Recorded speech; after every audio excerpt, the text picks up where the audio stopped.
kami, umat-Mu ya Tuhan, bahwa hanya Engkau saja yang kami perlukan dalam hidup kami.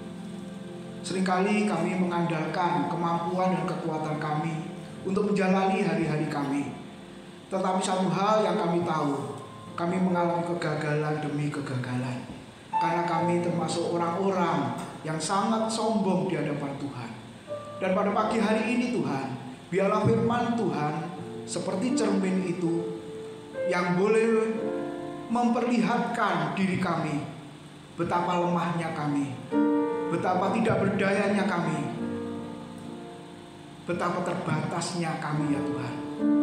Oleh sebab itu kami perlu firman Tuhan, perlu Tuhan sendiri dalam hidup kami yang maha kuasa, yang tidak terbatas itu, untuk menolong setiap kami. Biarlah pujian penyembahan kami berkenan di hadapan-Mu. Sebentar lagi firman-Mu akan diberitakan. Biarlah tidak ada satupun di antara kami yang terlewatkan dari kebenaran firman-Mu. Jangan sampai ada yang merampas benih firman itu Tuhan. Kami merindukan, jadikanlah hati kami tanah yang sangat baik, tanah yang sangat subur, sehingga benih firman Tuhan boleh jatuh di sana, berakar, bertumbuh dan berbuah. Terima kasih Tuhan. Biarlah Engkau berganti yang berbicara kepada setiap kami, dan kami siap mendengarkan. Dalam nama Tuhan Yesus kami sambut firman Tuhan. Amin. Silakan duduk Bapak Ibu Saudara yang dikasihi oleh Tuhan. Shalom. Shalom Bapak Ibu. Ya, yang di rumah juga shalom. Selamat pagi. Kiranya Tuhan boleh menolong kita.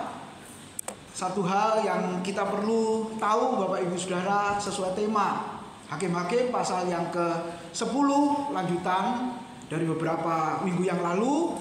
Saya beri tema pagi ini adalah mengenal hati Tuhan. Bapak Ibu Saudara, mengenal hati Tuhan. Nah, mari kita melihat ayatnya. Nanti di rumah boleh dibaca seluruh bagian ini, tapi kita akan melihat ayat 15 dan ayat yang ke-16 Bapak Ibu Saudara. Coba kita bisa membaca bersama-sama Hakim-Hakim 10 ayat 15 dan ayat yang ke-16. Sama-sama kita baca 2, 3. Kata orang Israel kepada Tuhan, kami telah berbuat dosa, lakukanlah kepada kami segala yang baik di mata-Mu. Hanya tolonglah kiranya kami sekarang ini. Dan mereka menjauhkan para allah asing dari tengah-tengah mereka, lalu mereka beribadah kepada Tuhan. Maka Tuhan tidak dapat lagi menahan hatinya melihat kesukaran mereka. Nah, ini saudara-saudara yang menjadi penekanan ya. Maka Tuhan tidak dapat lagi menahan hatinya melihat kesukaran mereka. Nah, Bapak Ibu Saudara, kalau ada pertanyaan mengenal hati Tuhan, bisakah? Mengenal hati Tuhan mungkinkah Bapak Ibu Saudara? Bukankah suami sangat sulit mengenal pasangannya? Ya. Atau istri kesulitan juga mengenal hati suaminya? Kecuali Pak Har dan Bu Putu hari ini ulang tahun pernikahan. Wis kenal ya Bu ya? Sudah tahu ya Pak? Sak jeroane katanya. Nah, Bapak Ibu Saudara, sudah berapa lama menikah? 30 tahun? Lali sampean. 33. Wah, 33 tahun Bapak Ibu. Hidup bersama 33 tahun. Jadi kalau setiap pagi Pak Har itu goda saya Bapak Ibu, ngasih gelas kopi di WA. Nah, maksudnya apa saudara-saudara? Wis ngopi belum? Katanya gitu. Nah, saya percaya Pak Har tidak usah ngomong sama Bu Putu, langsung kopinya otomatis siap di meja. Ya toh Bapak Ibu? Ada nggak yang nggak peduli seperti itu? Ini mau yang hangat-hangat ini. Itu loh kompor hangat, bahkan panas katanya. Nggak begitu toh saudara-saudara? Jadi maksudnya tahu, oh perlu kopi. Bapak Ibu, dalamnya laut dapat diduga kata peribahasa, dalamnya hati siapa yang tahu? Artinya apa saudara? Hati manusia sulit diduga. Pendeta siapa yang berkata? Yusuf Roni atau siapa ya? Hamba Tuhan senior. Memang perempuan itu misterius katanya. Hatinya sulit diduga. Katanya gitu saudara. Apalagi bacaan kita hari ini Hosea pasal 10, di situ disebut hati manusia itu nggak baca soalnya. Ayat di atas itu loh, hati manusia itu licik. Oh, Bapak Ibu. Di bagian yang lain disebut hati manusia itu licin. Di kitab Yeremia, hati manusia itu penuh dengan penipuan. Bahasa Tuhan Yesus, dari dalam hati muncul segala yang jahat. Apa itu? Kenajisan, perzinahan, iri hati, dan lain sebagainya. Nah, Bapak Ibu Saudara, hati manusia sangat sulit untuk diduga. Pasangannya juga mungkin ada yang sangat sulit, apalagi menikah baru awal-awal seperti Hadi sama Meta ya. Wis ngerti? Itu masih rawan gegeran ya. Awal-awal tuh gegeran, Saudara. Ya, kalau sudah gegerannya parah, pulangkan saja aku ke rumah papa mamaku.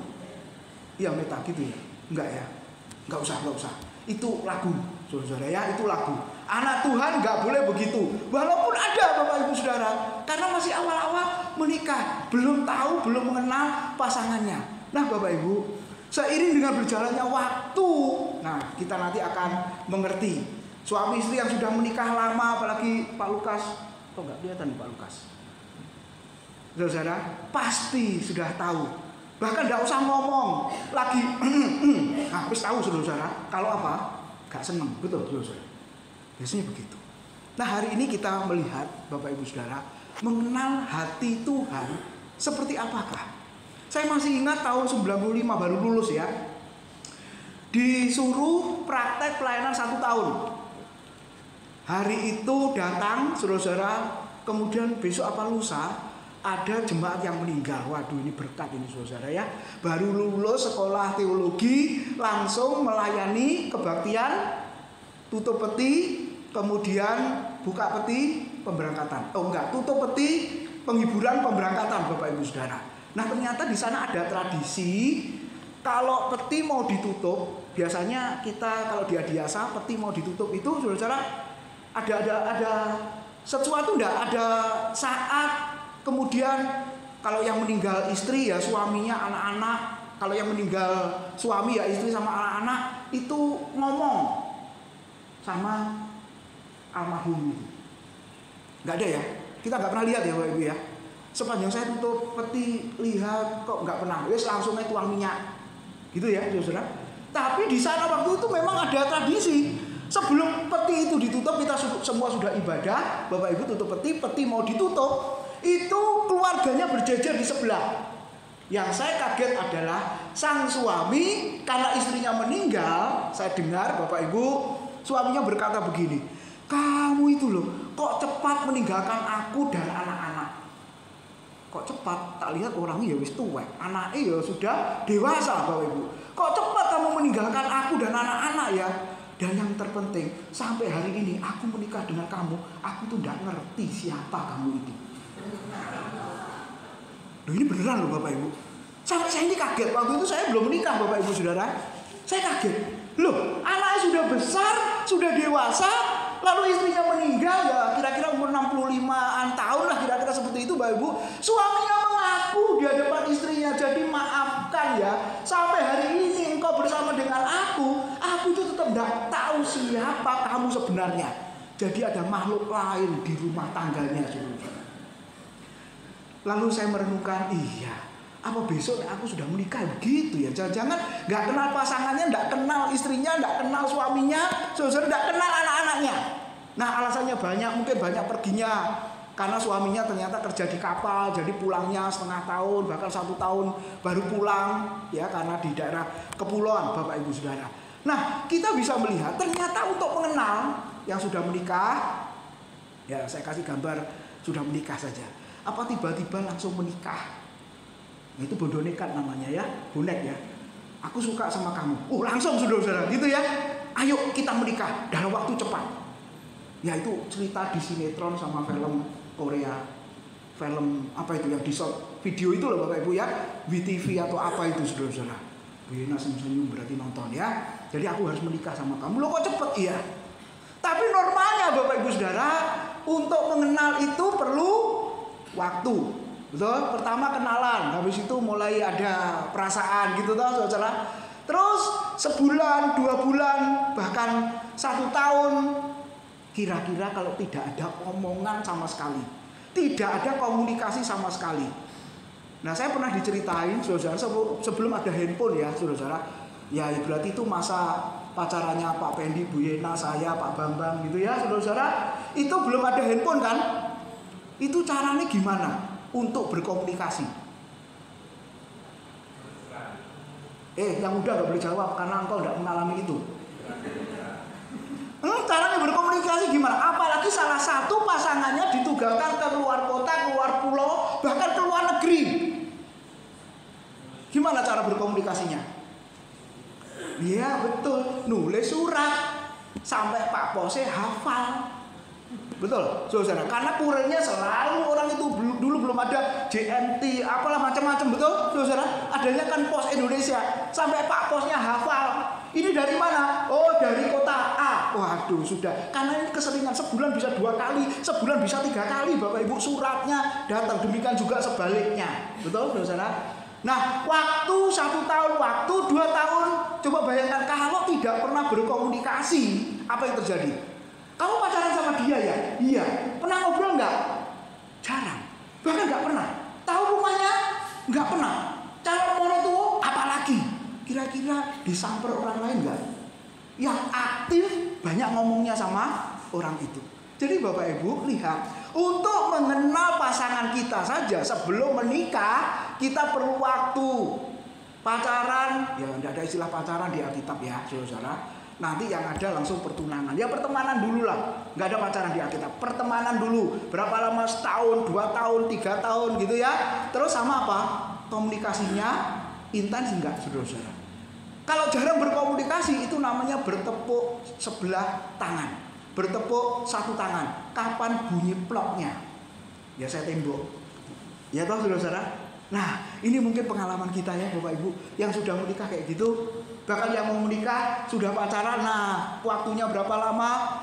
Sudah setahun, sudah 2 tahun, mau serius, sering berkomunikasi, ngobrol dan lain sebagainya. Nah Bapak Ibu, demikian juga saya dan saudara, kalau ingin mengenal Tuhan, itu juga perlu 2 hal ini.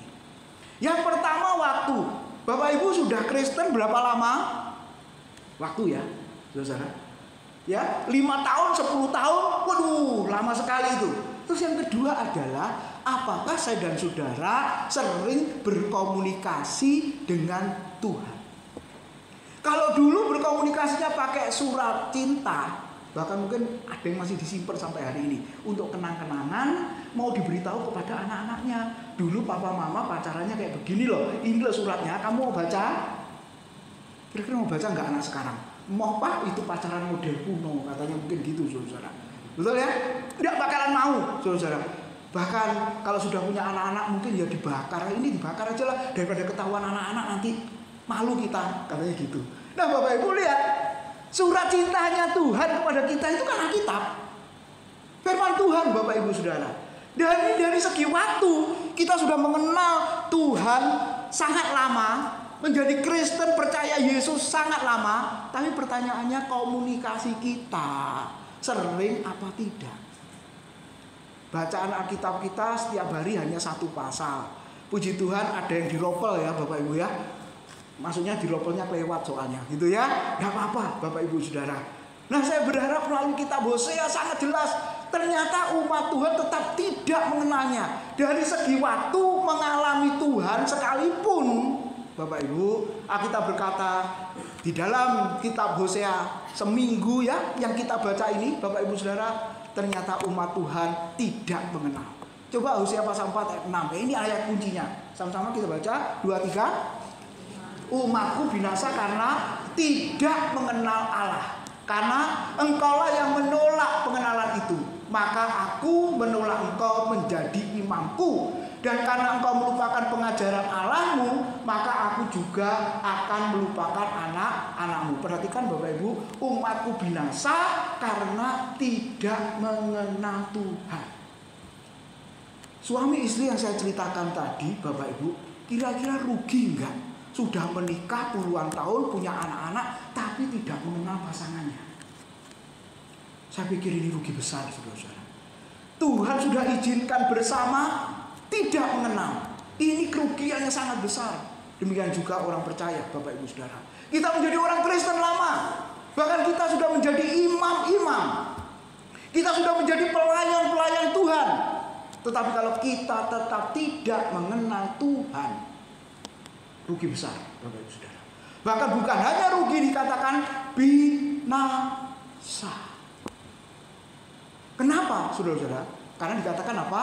Engkaulah yang menolak pengenalan itu. Bapak Ibu, mungkin manusia menerima pelayanan yang kita lakukan. Jemaat melihat pelayanan yang kita lakukan. Seolah-olah pelayanan kita bagus. Seolah-olah pelayanan kita bisa diterima. Tapi pertanyaannya, apakah Tuhan menerima pelayanan kita? Apakah Tuhan berkenan dengan pelayanan kita, Bapak Ibu? Ini pertanyaan yang sangat penting. Kita sudah melakukan setiap saat, setiap waktu. Tapi kalau ujung-ujungnya pelayanan kita tidak berkenan. Sampai Tuhan berkata, aku muak dengan puasamu. Aku benci dengan ibadahmu. Aku tidak senang dengan doamu. Wah, ini kan mengerikan, saudara-saudara. Nah, hari ini biarlah kita menyadari kenapa sampai seperti itu. Karena kekristenan kita itu kekristenan agama. Gitu ya, saudara-saudara. Kristen agama itu apa? Ya, KTP-nya tertulis Kristen. Tiap minggu ke gereja supaya orang melihat kamu Kristen. Sesuai Yakobus, iman dan perbuatan di hadapan manusia. Tapi perbuatan yang seperti apa, Bapak Ibu? Apa hanya sekedar tiap minggu ke gereja, hadir melayani, terus selebihnya itu apa, Bapak Ibu? Nah, jangan-jangan kita ditolak oleh Tuhan. Kenapa? Karena sebenarnya kita tidak menolak Dia. Dan yang kedua dikatakan apa? Karena engkau melupakan pengajaran Allahmu. Bapak Ibu, wajah gereja kita di lantai 1 kan bagus toh? Gak bagus. Buat tahu sendiri, saudara-saudara, kalau gak bagus. Ya, bagus. Oke, bagus. Tulisannya apa sih nomor 1 di depan itu? Tuhan, mana ada Tuhan di situ? Menjadi dewasa dalam iman, terus melalui firman gitu ya, sehingga bisa bersaksi, lalu mengasihi sesama. Tujuannya apa? Pak Bambang punya hati. Jemaat ketika mau masuk, saudara langsung baca, bahkan hafal di situ. Melalui apa di situ kuatnya? Bisa bertumbuh dewasa, bisa melakukan kesaksian yang baik. Kalau apa, Bapak Ibu? Bertumbuh, berakar di dalam pengajaran firman. Kalau kita melupakan pengajaran firman itu, Bapak Ibu, maka apa yang terjadi? Pasti kita tidak bisa mengenal Tuhan dengan baik dan benar. Kalau tidak bisa mengenal Tuhan dengan baik yang dengan benar, apalagi bisa mengalami, Bapak Ibu Saudara, Tuhan yang baik dan Tuhan yang indah. Itu aja dulu. Kenapa kita nggak bisa mengalami Tuhan yang baik, Tuhan yang indah? Jangan-jangan kita memang nggak kenal Tuhan. Coba ya, Bapak Ibu, kita tidak mengalami apa yang Tuhan kerjakan dalam hidup kita. Jangan-jangan kita tidak mengenal Tuhan. Kenapa tidak mengenal Tuhan? Karena kita tidak pernah mengenal firman-Nya. Kenapa tidak pernah mengenal firman-Nya? Karena kita tidak mau belajar firman-Nya. Bapak Ibu Saudara, kelas Selasa itu hati saya senang sekali. Kenapa senang? Ya, yang nggak ikut nggak tahu senangnya saya kan. Ya harus tak ceritani, saudara. Ternyata jemaat kita pinter khotbah kabeh, saudara. Berarti siap-siap Pak Bambang dan saya lengser. Oh enggak ya. Bapak Ibu, lihat ya. Semua bisa menyampaikan firman Tuhan. Ya karena sudah diajar, karena sudah belajar. Coba kalau tidak ada pembekalan itu, ya bisa. Sebelum itu ya sudah bisa kan. 3 minute video, bahkan yang nonton ada yang ribuan. Saya sama Pak Bambang hanya puluhan. Loh, berarti sudah lebih hebat loh, Bapak Ibu Saudara. Nggak pernah tahu ya yang nonton berapa, nggak peduli Pak. Yuk, Bapak Ibu, saya amati ya, saudara-saudara. Loh, ini yang nonton bisa ribuan. Saya sama Pak Bambang puluhan ya.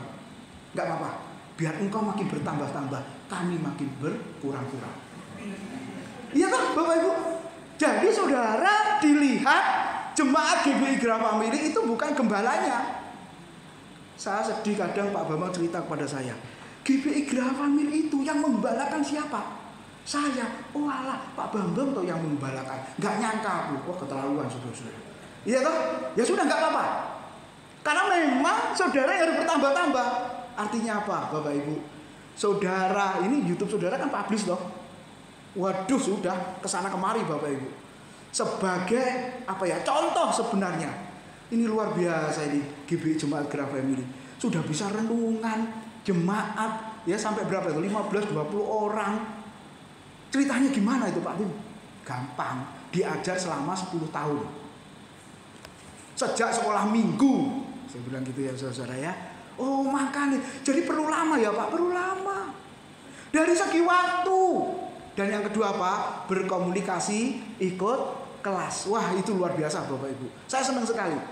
Nanti khotbah kalau perlu sampai jam 12 malam ya supaya yang lain semua selesai ya Bapak Ibu. Tunjukkan bahwa engkau mampu, engkau bisa. Pembekalan sudah diadakan. Yang ngomong minta pembekalan. Pembekalan sudah diberikan, tapi nggak mau hadir, namanya apa? Sama seperti Alkitab mengatakan, karena engkau menolak pengenalan itu. Karena engkau menolak pembekalan itu. Akibatnya apa? Kita tidak bakal bisa mengenal Tuhan. Lalu yang sekolah minggu dewasa, wes sudah waktunya. Benar-benar saya dan Pak Bambang nggak banyak ngomong sekarang. Ternyata bisa semua. Dan saya pesan Bapak Ibu, yang belum bisa, merasa belum bisa, ya enggak apa-apa. Ya, sekali lagi, yang merasa belum bisa berkhotbah, belum bisa review atau resume kelas sekolah minggu, enggak apa-apa. Tapi ya mesti ada targetnya. Enggak bisanya belum bisa sampai kapan? Saudara enggak boleh menjawab sampai Tuhan Yesus datang kembali. Saudara harus punya target. Paling tidak 3 bulan ini Pak, aku tak mengamati, aku tak belajar dulu. Nanti semester depan aku berani, aku mau. Nah masalahnya apa Bapak Ibu? Belum mencoba. Kenapa ngomong tidak bisa? Bukankah nyanyimu gimana? Ku tak akan menyerah pada apapun, juga sebelum ku coba semua yang ku bisa. Loh Bapak Ibu, kalau engkau nggak akan mencoba yang nggak bisa-bisa. Dan yang penting ketika saudara merasa belum bisa, Pak Tim maksa enggak, saya nggak memaksa. Kalau saudara berkata aku belum bisa, oke, nggak apa-apa. Ya, sebab kalau saudara berpikir Pak Tim maksa, akhirnya saudara tidak hadir. Saya yang stres. Karena ada yang ngomong ke saya paling enggak 2 atau 3. Pak Tim, aku enggak mau datang lagi. Kenapa? Karena dipaksa untuk khotbah. Sing maksa sampean itu loh siapa? Amin, saudara. Saya enggak maksa. Kenapa? Yang dapat berkat itu saudara sendiri. Yang semakin bertumbuh mengenal Tuhan itu saudara sendiri. Kalau saudara menolak, yang rugi saudara sendiri. Amin, saudara. Nah, hari ini kita melihat umat Tuhan karena menolak. Nah Bapak Ibu, orang Israel, nah saya selalu mengulang ini ya Bapak Ibu, karena kalau saudara baca mulai ayat 6 dan seterusnya, lihat Bapak Ibu, orang Israel yang sudah mengalami pengalaman bersama dengan Tuhan, sudah lama menjadi umat Tuhan, betul? Dari segi waktu mereka umat Tuhan, tapi lihat Bapak Ibu, karena tidak mengenal Tuhan dengan baik. Lalu akibatnya apa saudara? Mereka melakukan kejahatan. Dengan cara apa mereka melakukan kejahatan? Menyembah berhala. Terus yang kedua, ada banyak dewa-dewi di situ, ya. Lalu setelah itu apa? Tidak beribadah kepada Tuhan. Ini penekanannya Bapak Ibu. Ya, tidak beribadah kepada Tuhan itu dosa besar. Nanti kita akan lihat. Nah, setelah itu apa yang terjadi Bapak Ibu? Setelah berdosa, akhirnya apa? Dihukum Tuhan. Diserahkan kepada bangsa Filistin dan bangsa Amon. Ayat 7 sampai dengan ayat yang ke-8. Lalu mereka berseru. Biasa ya, kalau sudah babak belur, kalau sudah menderita, kalau sudah merasa didisiplin Tuhan, dihajar Tuhan, dididik Tuhan, berteriak, berseru sekuat-kuatnya kepada Tuhan. Ayat 10, mereka berseru-seru kepada Tuhan. Tolonglah gitu ya, lepaskanlah dari penindasan, bangsa Filistin. Lalu akhirnya apa saudara? Tuhan bangkitkan hakim. Nanti bulan depan kita belajar tentang hakim yang namanya Yeftah. Nah setelah itu Bapak Ibu lihat, setelah bangkitkan hakim, nah bertobat ya, bersyukur Tuhan kirim penolong. Akhirnya bisa mengalahkan para musuh. Terus apalagi saudara? Keadaan mereka aman. Ini enak ya saudara-saudara, aman. Tuhan itu baik dan lain sebagainya. Terus hakimnya mati. Ketika hakimnya mati, ya orang Israel kembali lagi. Coba lihat, ini siklus berputar. Ini boseni apa enggak? Sepanjang zaman para hakim Bapak Ibu, ini kehidupan yang membosankan sebenarnya begini nih, saudara. Terus berputar, terus berputar, terus berputar. Bapak Ibu, jangan sampai kita begini ya. Kenapa? Dari segi waktu lama, tetapi mereka tidak mengenal Tuhan dengan baik, Bapak Ibu. Nah, poinnya kita akan melihat. Kalau begitu bagaimana caranya supaya kita bisa mengenal hati Tuhan? Yang pertama, saudara-saudara, hanya 2 hal saja. Ayat 10 mengatakan apa? Lalu berserulah sama-sama orang Israel kepada Tuhan, katanya, kami telah berbuat dosa terhadap Engkau, sebab kami telah meninggalkan Allah kami, lalu beribadah kepada para Baal. Yang pertama, bagaimana bisa mengenal hati Tuhan? Kalau saya dan saudara harus mengaku dosa kita, mengaku kesalahan kita, mengaku kejahatan di hati dan pikiran kita, Bapak Ibu, yang mungkin orang lain tidak tahu, tapi itu sebenarnya satu dosa yang disebut penyembahan berhala. Pak Bambang sudah sampaikan ya beberapa minggu yang lalu. Sarifah juga menyampaikan di dalam renungannya. Ternyata penyembahan berhalanya apa? Memang bukan patung Baal, saudara, bukan pohon-pohon gitu ya. Tapi apa penyembahnya? Masih ingat penyembahnya Pak Bambang? Wis gak ingat sama sekali ya. Kenyamanan, kesenangan, hobi, bahkan pelayanan itu bisa jadi berhala nggak? Jadi intinya apa sih berhala? Kalau saudara mengutamakan, saudara memberi perhatian selain Tuhan, itu berhala. Sederhananya begitu. Selain Tuhan, di luar Tuhan, kita menggantungkan seluruh harapan hidup, mengandalkan, Bapak Ibu ya, mengutamakan. Sebenarnya saya dan saudara sudah menyembah berhala, termasuk kehidupan rohani, termasuk hal-hal rohani sekalipun, Bapak Ibu, jangan-jangan itu sudah jadi berhala. Saya ingat, nah ini, saya nggak bosan-bosan ini saudara, Charles Spurgeon ya. Coba baca sama-sama, berhala masa kini itu apa? Apapun yang menjadi sandaranmu, apapun yang menguasai pikiranmu, apapun yang mengatur perasaanmu, apapun yang menjadi tujuan utama kesenanganmu, itulah Tuhanmu. Coba kita renungkan satu-satu. Apa yang menjadi sandaran kita? Saudara, kolega-kolega kita, materi, harta benda, Bapak Ibu Saudara, itu sudah jadi Tuhan kita. Lalu apapun yang menguasai pikiran kita, kita membuat senang, pikiran kita merasa nyaman, di mana gitu ya saudara-saudara. Kira-kira bisa jadi berhala? Celakanya apa saudara? Kalau di luar gereja pikiranku tambah tenang, di dalam gereja tambah sumpek, wah ini kecelakaan itu saudara. Ya, wah itu bisa jadi berhala loh Bapak Ibu. Lalu apa lagi? Yang mengatur perasaan, ya hobi-hobi, kesenangan, Bapak Ibu Saudara. Ada orang yang hari Minggu nggak pernah ke gereja, kenapa? Menyalurkan hobi. Loh, beribadah itu kan harus sebagai kesenangan. Nanti kita akan lihat ya. Tadi nyanyi gimana? Ku masuki gerbangnya dengan hati masuk gerbang parkiran aja bersukacita, saudara. Belum masuk di dalam rumah Tuhan. Lalu yang lebih baik 1 hari di rumah Tuhan daripada 1000 hari di Tunjungan Plaza. Itu harus jadi saudara-saudara? Hari Minggu beribadah hanya 1 jam 30 menit. Daripada di tempat lain sampai mulai tutup.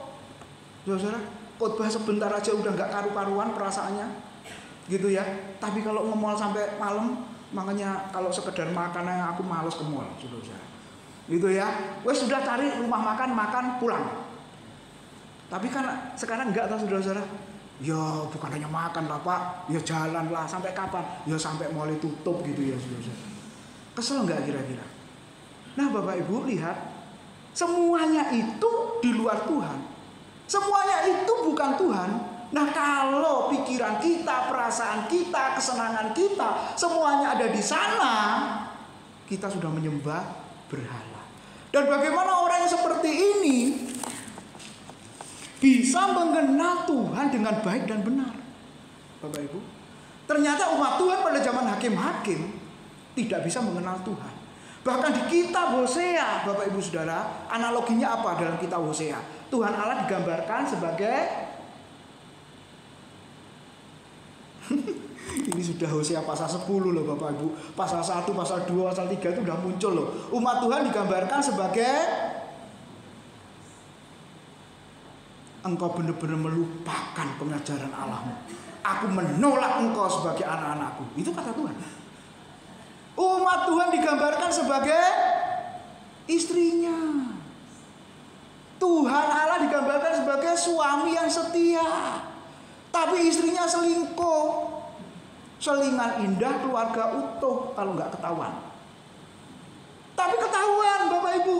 Umat Tuhan sebagai istri yang tidak setia. Makanya sampai digambarkan Hosea diperintahkan Tuhan untuk mengawini perempuan sundal yang namanya Gomer.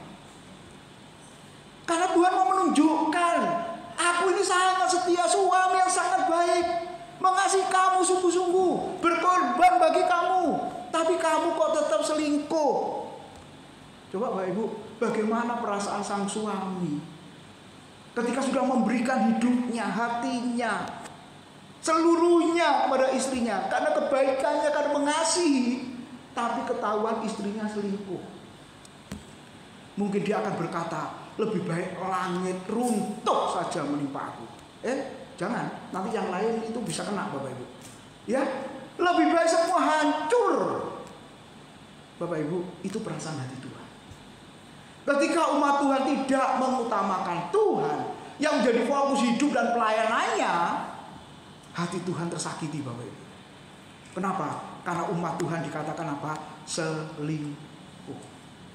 Nah pertanyaannya, bagaimana yang seperti ini bisa mengenal hati Tuhan? Nah Bapak Ibu, ini ya, saya tidak anti semuanya ini, tapi hati-hati anak-anak. Nah ini mulai ya, dari anak-anak kecil ini sudah begini ya Bapak Ibu. Coba yang jalan di mall itu loh, kalau anaknya nangis dikasih apa? Susu?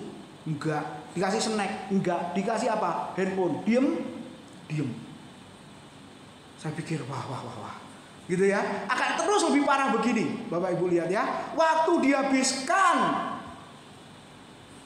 Makanya ada orang yang berkata, Pak, kalau orang lihat statusnya orang lain itu nganggur Pak. Kan gitu saudara ya, buka-buka statusnya orang lain. Ya salahnya kenapa saudara bikin status begitu. Ya tapi kalau baik-baik kenapa tidak? Kalau itu sebagai peringatan, saya pernah buat status Bapak Ibu. Langsung orang respon beberapa. Bener Pak, loh benernya di mana? Karena saya pernah buat, saudara, kalau khotbah itu berhubungan dengan masalah hidup, pasti jemaat apa? Khotbah itu sangat memberkati. Karena sesuai dengan keadaanku, sesuai dengan hidupku, katanya begitu.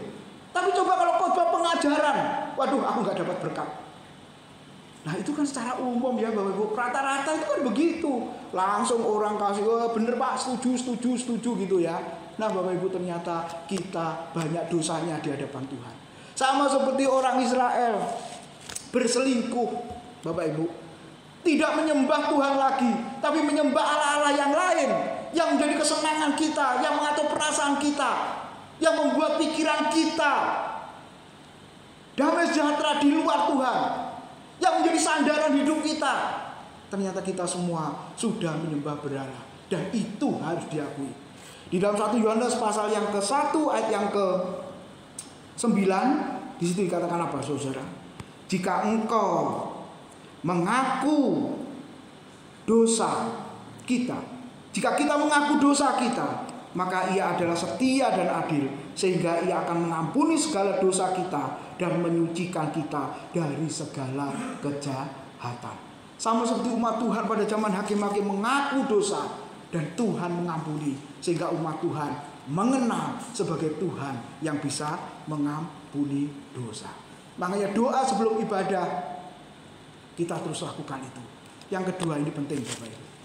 Yang kedua tadi dikatakan apa? Di dalam ayat yang ke-16 ya, Hakim-hakim pasal 10. Sama-sama kita ulang. Dan mereka menjauhkan para Allah asing dari tengah-tengah mereka, lalu mereka beribadah kepada Tuhan. Maka Tuhan tidak dapat lagi menahan hatinya melihat kesukaran mereka. Orang Israel mengalami kesukaran, mengalami penderitaan, mengalami aniaya dari musuh-musuhnya, Bapak Ibu Saudara. Tapi ketika mereka beribadah kepada Tuhan, coba lihat Bapak Ibu, ya, Tuhan tidak dapat lagi menahan hatinya melihat kesukarannya. Nah, bukan berarti saudara Tuhan bisa kita suap, ya, transaksional, ya, saudara. Kalau aku begini nanti Tuhan begini, aku begini Tuhan begini, bukan, Bapak Ibu. Ya, dasarnya kita beribadah itu apa? Ya karena Tuhan yang terlebih dahulu mengasihi kita. Kita beribadah kepada Tuhan karena apa? Merupakan ungkapan rasa syukur kita kepada Tuhan. Itu yang penting, saudara. Nah, berarti logikanya apa? Kalau orang nggak beribadah berarti jangan-jangan tidak merasakan kebaikan Tuhan. Begitu ya? Nah, apa dasarnya? Nanti kita akan lihat. Keluaran 20 ayat 8 sampai 11. Ya mungkin nanti kalau ada kelas kita bahas 10 hukum Bapak Ibu, gitu ya Bapak Ibu. Ayat 8 dikatakan apa? Sama-sama, ingatlah dan kuduskanlah hari Sabat. 6 hari lamanya engkau akan bekerja dan melakukan segala pekerjaanmu, tetapi hari ke-7 adalah hari Sabat Tuhan Allahmu. Maka janganlah melakukan suatu pekerjaan, engkau atau anakmu laki-laki, atau anakmu perempuan, atau hambamu laki-laki, atau hambamu perempuan, bahkan atau hewanmu, atau orang asing yang di tempat kediamanmu. Saudara, kalau ini kita pahami, kira-kira ada nggak alasan 1 hari tidak beribadah kepada Tuhan? Ayat yang 11. Sebab 6 hari lamanya diulang, Tuhan menjadikan langit dan bumi, laut dan segala isinya, dan Ia berhenti pada hari ke-7. Itulah sebabnya Tuhan memberkati hari ke-7 itu, hari Sabat itu, dan menguduskannya. Memang semua hari diberkati oleh Tuhan. Amin, saudara. Semua hari memang diberkati oleh Tuhan. Sekali lagi.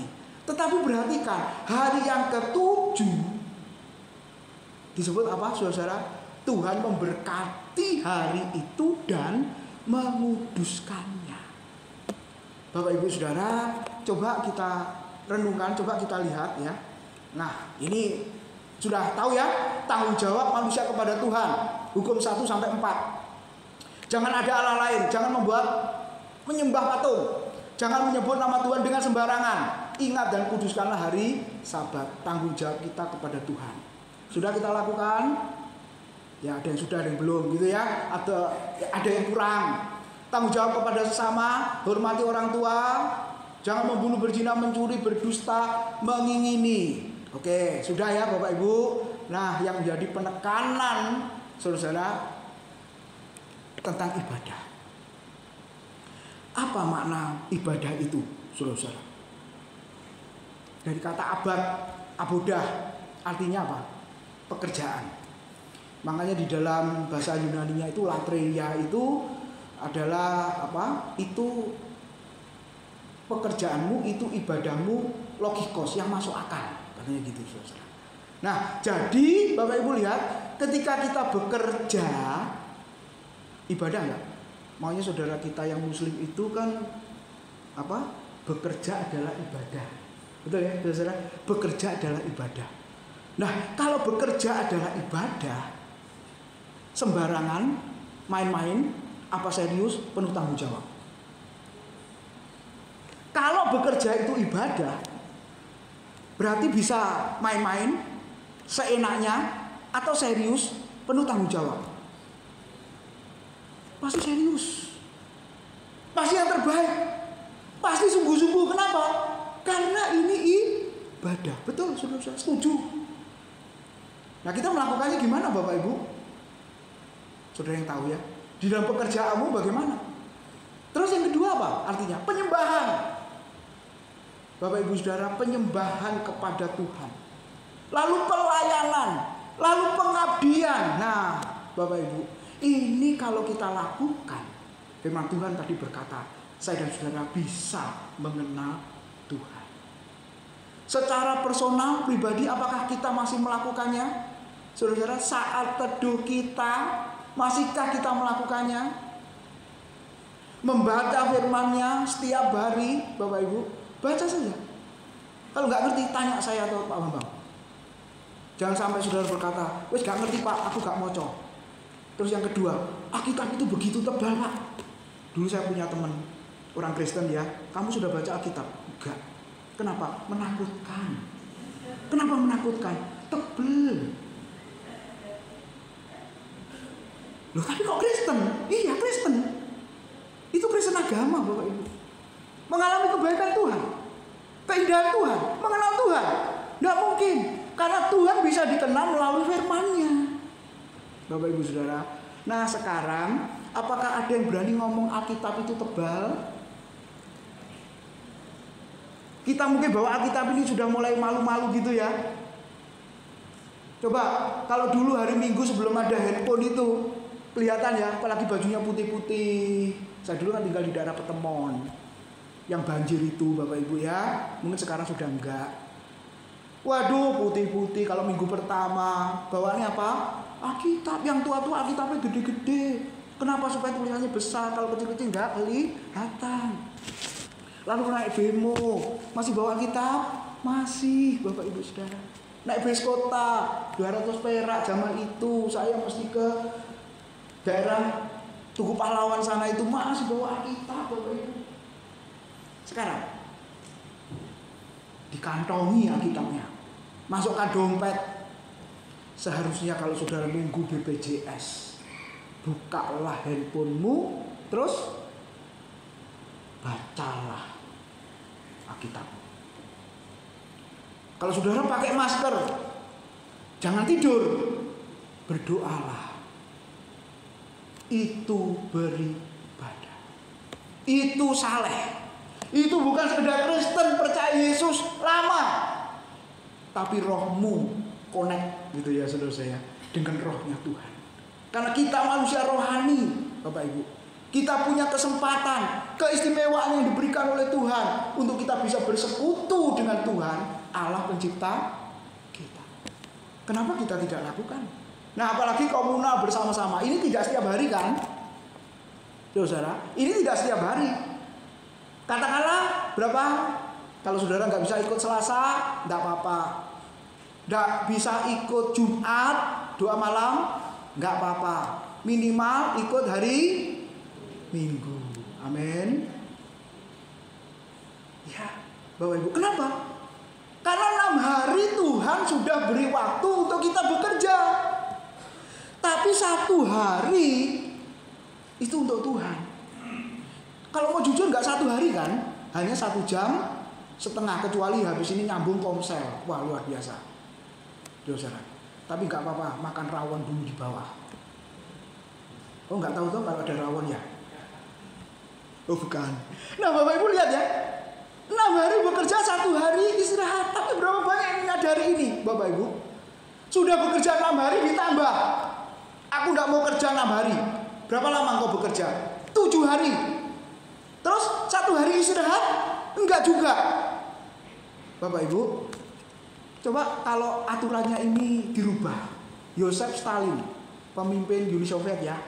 Setelah 10 tahun sebelumnya, pemimpin yang bernama siapa saudara? Lenin. Setelah Lenin meninggal, saya baca kisahnya Bapak Ibu. Ketika dia mengatakan 6 hari bekerja, 1 hari istirahat, itu kan kata Alkitab. Dan Alkitab itu mitos.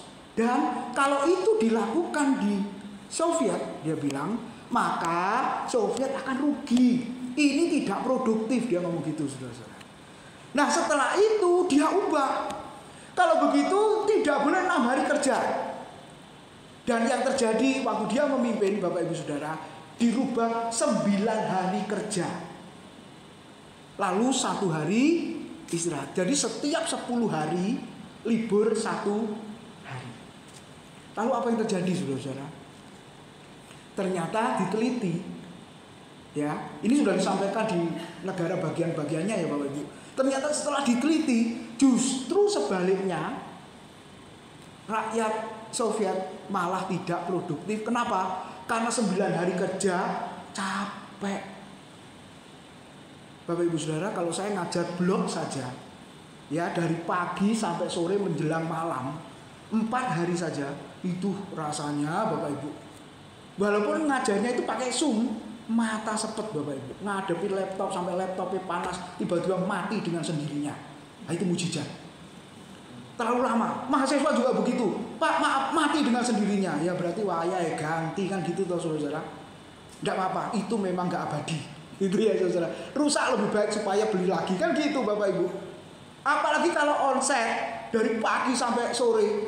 Wih, rasanya badan saya tuh remek. Hari Minggu saja khotbah 3 kali atau 2 kali saja. Aduh, rasanya Bapak Ibu. Saudara hanya khotbah 10 menit, rasanya gimana? Karena stresnya sebelumnya, betul. Mempersiapkan segala macam, habis itu khotbah. Apalagi WA suruh berdiri terus. Mimpin pujian berdiri. Jemaat berdiri enggak? Termasuk pengkhotbahnya. Terus waktu firman Tuhan, jemaatnya duduk, pendetanya berdiri. Nyarislah berdiri 1,5 jam. Pelayanan 3 kali. Nyarislah berdiri, hitung sendiri. Jadi kalau pulang itu langsung ke dalam tanganku, ku serahkan kakiku yang temeng ini, saudara. Nah Bapak Ibu, lihat, Joseph Stalin berani mengubah ketetapan Tuhan. Yang harusnya 6 hari diganti 9 hari, Bapak Ibu. Yang harusnya 1 minggu bekerja normal sesuai ketetapan Tuhan, diubah menjadi 10 hari. Mungkin Bapak Ibu senyum-senyum, tapi berapa banyak kita sudah melakukannya. Hari Minggu, ya, karena apa dasarnya adalah kebangkitan Kristus. Jadi orang Kristen mula-mula di Kisah Rasul beribadahnya memang hari Minggu pertama, di mana Tuhan Yesus bangkit dari antara orang mati, itu dijadikan hari ibadah kepada Tuhan. Kalau orang Israel hari Sabtu hari ke-7-nya, tapi kalau orang Perjanjian Baru gereja itu adalah hari Minggu, Bapak Ibu Saudara. Nah pertanyaannya, bukankah kita ada yang sama seperti Joseph Stalin ya? Hari Minggu hari ke-7 kita ubah, itu masih hari ke berapa saudara? 7, jadi belum libur, itu masih hari kerja. Lalu Senin masih hari kerja juga. Kemudian Selasa masih hari kerja juga. Rabu baru libur. Sama loh Bapak Ibu. Nah yang kita renungkan adalah, jangan sampai saudara berkata, hore gak ke gereja karena ada job, karena ada kerjaan. Dulu ada jemaat yang hari Minggu itu buka toko di pasar. Ayo ibu-ibu yang ke pasar hari Minggu pagi rame gak? Rame ya? Oh nggak pernah ke pasar. Ya wis, yang nggak pernah ke pasar. Yang pernah ke pasar, kalau Minggu itu rame nggak pagi-pagi? Rame. Sehingga tokonya harus buka, kemudian tidak ke gereja. Gerejanya waktu itu belum ada ibadah sore. Bahkan sudah diadakan pun jemaatnya sedikit, akhirnya ditutup. Karena jemaat senang pagi datangnya. Kenapa kok senang pagi? Karena habis itu nge-mall. Kalau suruh datang lagi ke gereja kesel. Nah itu alasannya Bapak Ibu. Ini sebenarnya nggak benar Bapak Ibu. Nah akhirnya dia berdoa bergumul, Tuhan, ini kalau hari Minggu tutup, padahal Minggu itu rame, gimana ya? Bisa rugi nggak kira-kira? Akhirnya dia coba memberanikan diri Bapak Ibu. Oke, ini hari Minggu, harinya Tuhan. Hari Minggu adalah hari Sabat. Hari Minggu adalah hari istirahat. Nah ini paradok ya Bapak Ibu. Katanya suruh istirahat, Tapi kok suruh ke gereja? Maksudnya istirahat itu dari pekerjaan rutinitasmu. Terus nah ketika kita beribadah melayani Tuhan, itu rest in Christ ya. Istirahat di dalam Kristus. Saya mau tanya Bapak Ibu, Tuhan Allah menciptakan hari pertama, kedua, ketiga, sampai ke-6 manusia, lalu hari ke-7 dia istirahat. Saya mau tanya, apa setelah itu Tuhan juga nggak buat apa-apa? Apa yang dia lakukan setelah hari ke-6? Apa yang dia lakukan hari ke-7? Ibrani pasal 1 mencatat, dia menopang bumi ini dengan kekuatan firman-Nya. Makanya Tuhan Yesus berkata, Bapakku bekerja sampai sekarang, aku pun juga bekerja sampai sekarang. Itu sabar, Bapak Ibu. Melayani Tuhan, beribadah kepada Tuhan, itu sabar, Bapak Ibu. Hari ke-7 jangan sampai kita ganggu. Karena apa? Itu miliknya Tuhan, Bapak Ibu Saudara. Itu miliknya Tuhan. Dan akhirnya jemaat ini komitmen, kalau begitu setiap minggu aku nggak mau buka, aku mau beribadah kepada Tuhan. Nah ini kalau menurut teologi sukses, saudara-saudara, dia berkata begini, hari Senin omsetnya 2 kali lipat, gitu ya. Tapi saya nggak peduli dia dapat 2 kali lipat atau 3 kali lipat, terserah. Tapi ternyata memang Tuhan nggak pernah berhutang ya. Terus memang betul, saudara-saudara, ketika minggu tutup, Senin buka, atau istilahnya Senin sampai Sabtu dia buka, itu untuk menggantikan hari Minggu, itu lebih-lebih dia bilang. Makanya sampai hari ini Minggu dia gak pernah buka walaupun rame. Sampai hari ini orangnya ada di pasar Pucang, Bapak Ibu. Nah saudara-saudara, berani tidak kita begitu? Saya salut anak-anak muda ada job, kemudian ambil kerjaan. Oh saya senang Bapak Ibu. Memang anak zaman sekarang ini pinter-pinter cari duit. Tapi Bok jangan ngomong dengan enteng. Kenapa kamu tidak beribadah? Ada job. Kira-kira Tuhan dengarnya gimana kira-kira? Saya saja dengar itu merasa, waduh, gitu ya. Kalau perlu Pak, tiap minggu job terus. Supaya apa? Aku tidak bisa beribadah Pak. Bapak Ibu, ya, mungkin engkau senyum. Tapi ini satu hal yang sangat serius. Kenapa saudara? Dipastikan tidak bisa mengenal Tuhan dengan baik. Kenapa tidak pelayanan? Kenapa tidak hadir? Kan gak ada tugas pelayanan Pak. Makanya saya ngomong sama Budi ke Japa terus tiap minggu. Supaya Pak, kok saudara tegang semua nontonin saya, kenapa? Ada yang salah ini? Supaya hadir terus begitu. Nah Bapak Ibu, saya mengajak kepada Bapak Ibu semua, ini satu bagian yang sangat penting.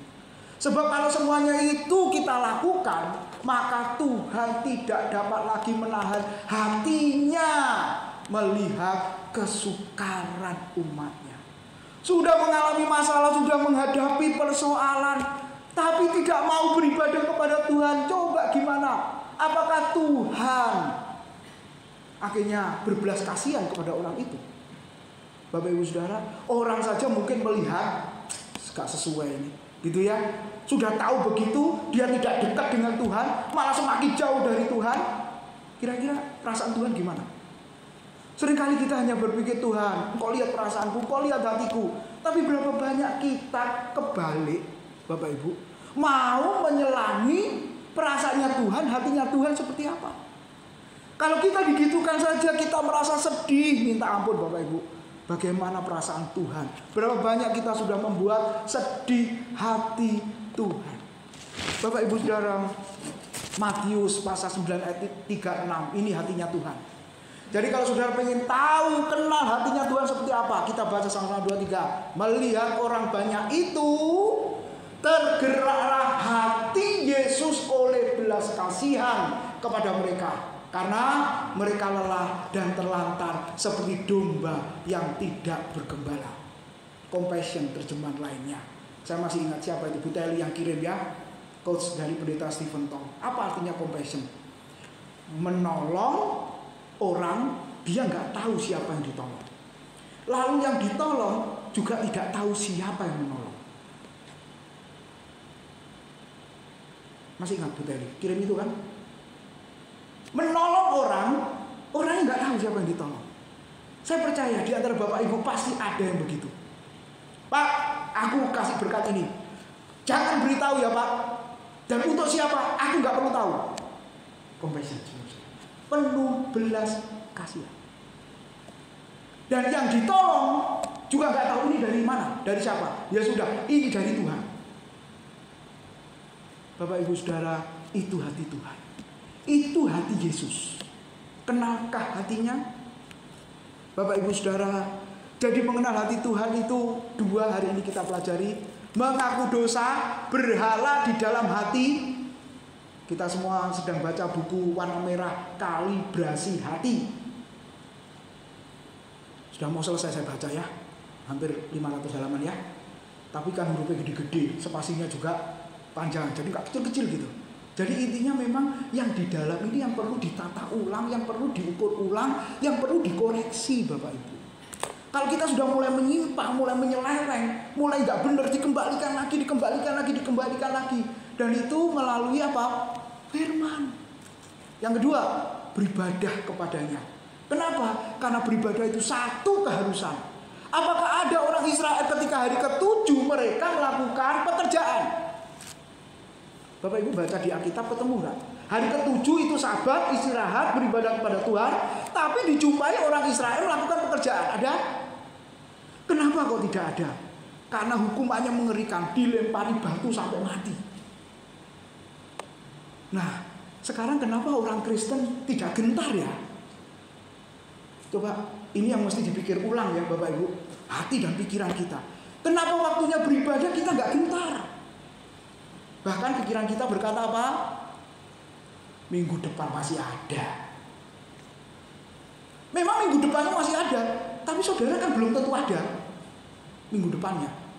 Nanti adanya dia diasah Bapak Ibu. Coba lihat. Nah, hari ini kita boleh merenung bagian ini Bapak Ibu. Gentar tidak? Harinya Tuhan. Masuk ke dalam rumah Tuhan. Penuh dengan sukacita. Kita harus persiapkan seperti orang Israel. Mempersiapkan kalau besok itu Sabat.